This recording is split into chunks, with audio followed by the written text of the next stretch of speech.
Guten Tag. Hi, my name is Lily, and today I'm filming a video in one of my favorite locations in New Orleans. That's Audubon Park. So I found this little nook under a tree, and we'll just get right into the video. So I did an exchange year, my junior year of high school, 2019 to 2020, with CBYX, and I studied abroad in Berlin, but now I'm at Tulane University down in New Orleans. So before I went and studied abroad, I only had 1 year of German before, and then I learned most of it when I was studying abroad. And then today, I am now a double major in marketing and German. And so I have a lot of German classes, but my current German class is in English, and all I have to do is write my papers in German. So it's a little bit different, and it's not as much practice as I would like. So today's video is on words that people should know before they go to Germany, and they're more of like the casual words and slang terms that you use more often in a conversation than anything like proper writing or an official conversation. I'm first gonna start off with some of the English words that I know and that my friends would all use that were in English. So the word same is used instead of ich auch. That's because it's easier to just say same, and also it's heard a lot in like English TV and everything. Next is like cringe and sus. Those are both used on the internet quite often, and those are used because of video games and just media. But now we're going to transition into some of the words that are a mix of English and German. Some of these I've heard, and then others I looked it up on the internet because 2 semesters ago, so the beginning of last year, I had a presentation in my German class here about Jugendsprache. So this is kind of what that is, and it's just words that young people use.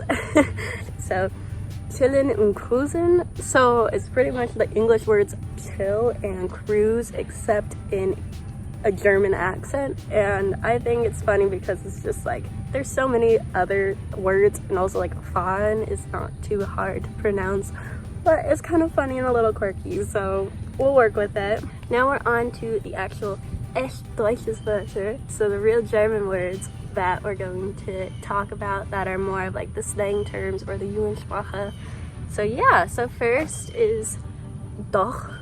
Like that's also used by like everybody in Germany, but I never learned that in German class, but it's like pretty much a universal word for many things.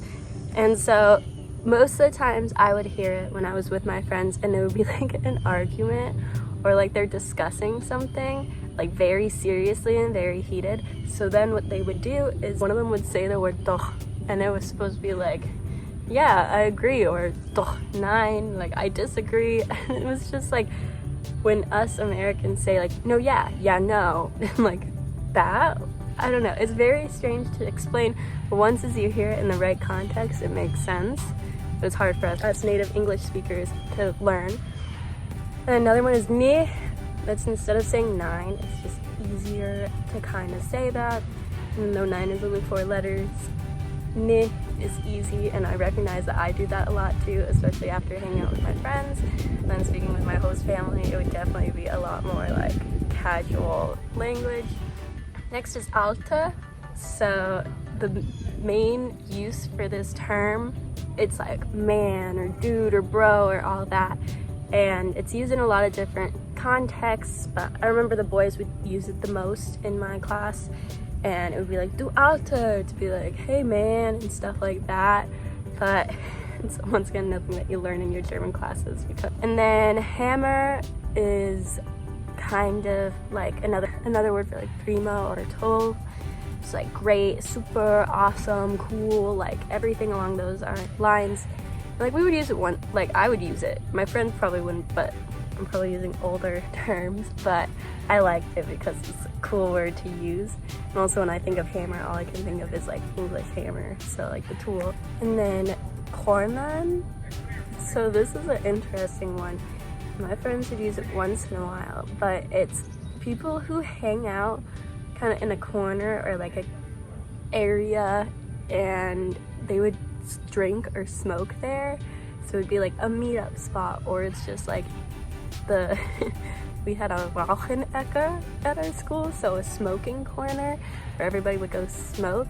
But like the people who meet there and like kind of talk there is like a corner, and that's like the location where they would all go.